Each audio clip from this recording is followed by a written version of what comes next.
Hello students, welcome in the online classes of MDN School Clyde. As you know, we are on first lesson of Home Science of 11th class.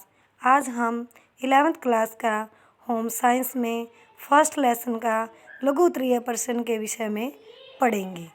वृद्धि किसे कहते हैं? वृद्धि का अर्थ क्या है? वृद्धि का अर्थ आम तौर पर मानव के शरीर के विभिन्न अंगों के विकास तथा उन अंगों की कार्य करने की क्षमता का विकास माना जाता है। व्यक्ति की इन शारीरिक अंगों के विकास के परिणाम स्वरूप उसका व्यवहार किसी न किसी रूप को प्रभावित होता है। इस प्रभाव के परिणाम स्वरूप ही उस व्यक्ति के अंगों में परिवर्तन होता है। इस तरह वृद्धि से अभिप्राय है शरीर, आकार और भार में वृद्धि होना। इस प्रकार की वृद्धि में व्यक्ति की मांसपेशियों की वृद्धि भी शामिल है। मनोविज्ञान में आमतौर पर वृद्धि के संदर्भ में इस्तेमाल किया जाता है। हर्बर्ट सोरेनसन ने तो शारीरिक वृद्धि को बड़ा और भारी होना बताया है, जो वृद्धि और परिवर्तनों की ओर संकेत करते हैं। एच.वी. मेरिडिथ के अनुसार वृद्धि और विकास का पहला प्रमाण मानव के आकार में परिवर्तन कहना।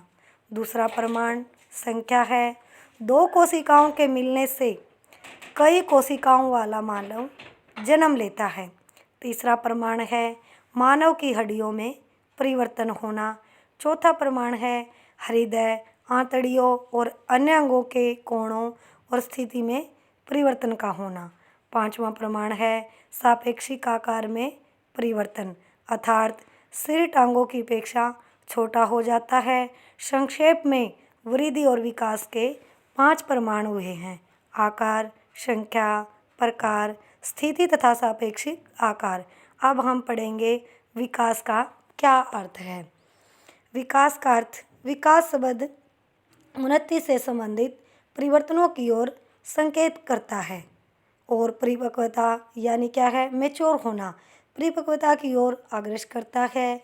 मानव के आकार और उसकी रचना में गुणात्मक और मात्रात्मक में परिवर्तन के कारण उसमें कार्य संबंधी सुधार आ जाते हैं।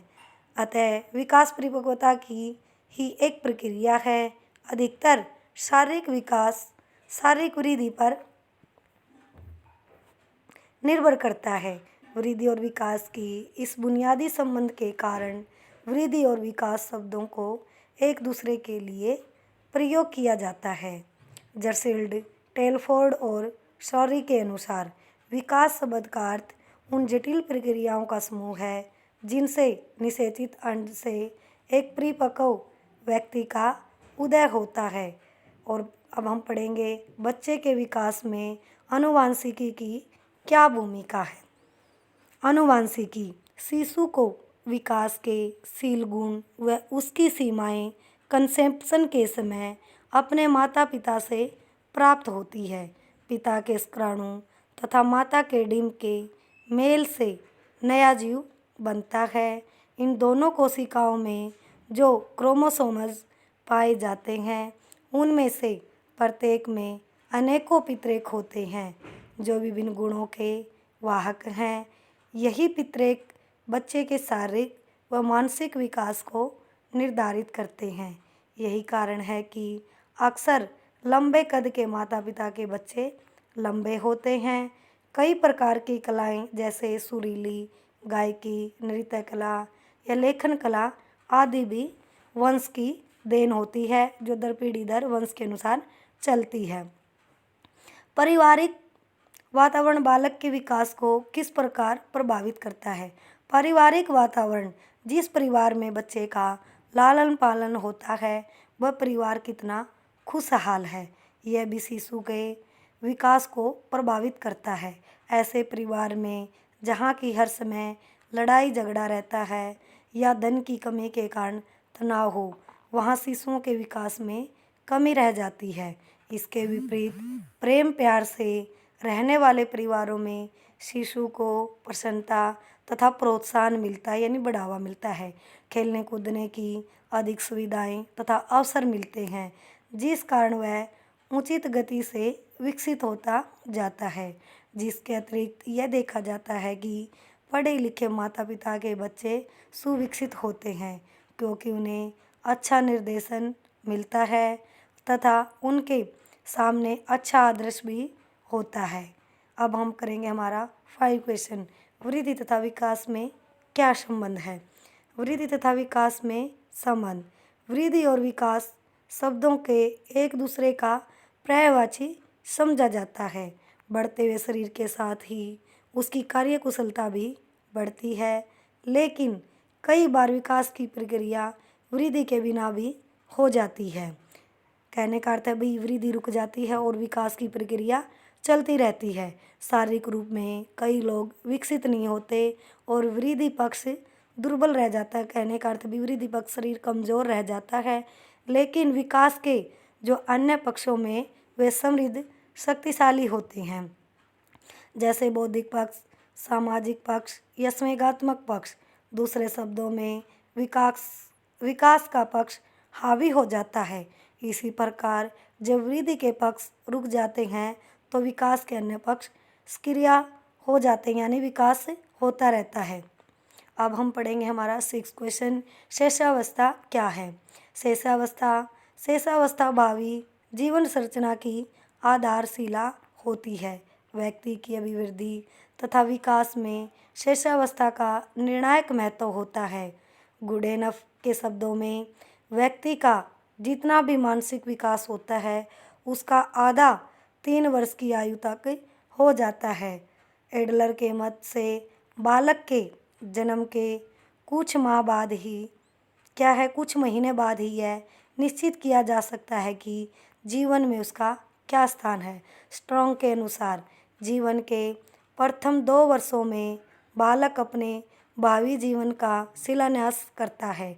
यद्यपि किसी आयु में उसमें परिवर्तन हो सकता है, पर प्रारंभिक प्रवृत्तियाँ तथा प्रतिमान सदैव बने रहते हैं। यह अवस्था बालक के जन्म से लेकर 2 वर्ष तक चलती है। जन्म के बाद पहले 2 सप्ताह तक शिशु अपने बाहरी वातावरण के साथ पूर्ण रूप से समायोजन स्थापित कर लेता है। इस अवधि के अंतर्गत विकास की गति बहुत कम होती है। 2 सप्ताह के पश्चात शिशु के विकास की प्रक्रिया बहुत अधिक तीव्र हो जाती है। इस अवधि में बालकों में स्वेदी तथा मांसपेशीय कौशलों का विकास होता जाता है। दूसरे वर्ष के अंत तक बच्चों में पर्याप्त मात्रा में क्रियात्मक कौशलों का विकास होता जाता है।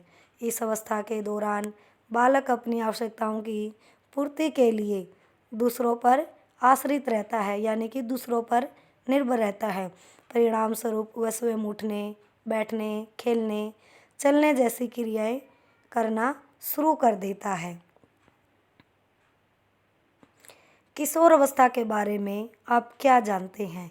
किशोर अवस्था अर्थात का अर्थ है कि परिपक्वता की ओर बढ़ना। यह अवस्था 11-12 वर्ष से लेकर 21 वर्ष तक मानी जाती है। इस अवस्था की शुरुआत वयस्संधि अवस्था से आरंभ हो जाती है। विकास की इस अवस्था में बालकों में विकास बहुत तीव्र गति से होता है। लड़कों की आवाज़ भारी हो जाती है एवं प्रजनन संस्थान में भी तेजी से परिपक्वता आ जाती है। विकास की इस अवस्था में किशोर एवं किशोरियों में विपरीत लिंग के प्रति आकर्षण बढ़ जाता है तथा तीव्र परिवर्तनों के कारण उनके मन में काफ़ी तनाव उत्पन्न हो जाता है और उनमें संवेदनशीलता काफ़ी बढ़ जाती है। इस अवस्था में माता पिता का सफल व सही निर्देशन किशोर के भावी जीवन को निर्धारण मतलब आगे भविष्य के जीवन को ये निर्धारण की नींव का काम करता है। किशोर अवस्था की मुख्य विशेषता किशोरों में पहचान पाने की इच्छा का उत्पन्न होना और विकास की यह अवस्था किशोरों की सबसे नाजुक अवस्था है। इस अवस्था के दौरान किशोरों में तर्क शक्ति तथा चिंतन शक्ति का भी विकास हो जाता है। अब हम पढ़ेंगे हमारा 8 क्वेश्चन। प्रौढ़ अवस्था के बारे में आप क्या समझते हैं? विकास की अवस्था 12 वर्ष से लेकर 40 वर्ष तक की अवस्था है। इस अवस्था तक पहुँचते पहुँचते व्यक्ति पूर्ण रूप से परिपक्वता को प्राप्त कर लेता है, यानी अपने जीवन में पूरी तरह से मैच्योर हो जाता है, सोचने समझने लग जाता है सब अपने जीवन के बारे में, अच्छा बुरा। और व्यक्तियों में परिपक्वता को प्राप्त करने में व्यक्तिक विभिन्नता पाई जाती हैं, अर्थात कुछ व्यक्ति पूर्ण रूप से परिपक्वता को शीघ्र प्राप्त कर लेते हैं, यानी कि मैच्योर हो जाते हैं। कुछ देर से प्रौढ़ावस्था में व्यक्ति पर भिन्न भिन्न प्रकार की जिम्मेदारियों, कर्तव्यों तथा उपलब्धियों को प्राप्त करने का भार बढ़ जाता है। जिन व्यक्तियों को अपने माता पिता व परिवार के अन्य सदस्यों से संपूर्ण स्नेह व प्रेम मिलता है, वे विभिन्न प्रकार के उत्तरदायित्वों व कर्तव्यों का निर्वाह अच्छी प्रकार से कर पाते हैं, जबकि पर्याप्त स्नेह व प्रेम से वंचित रहने वाले व्यक्तियों का अपने जीवन के प्रति नकारात्मक दृष्टिकोण विकसित हो जाता है। आज हम यहीं तक पढ़ेंगे। हमारा फर्स्ट लेसन होम साइंस का कंप्लीट हो चुका है, और जो आज मैंने ये अति लघुतरात्मक क्वेश्चन कराए हैं, आप इन क्वेश्चन आंसरों को लर्न व राइट करोगे। Thank you students, have a nice day. घर पर रहें, सुरक्षित रहें।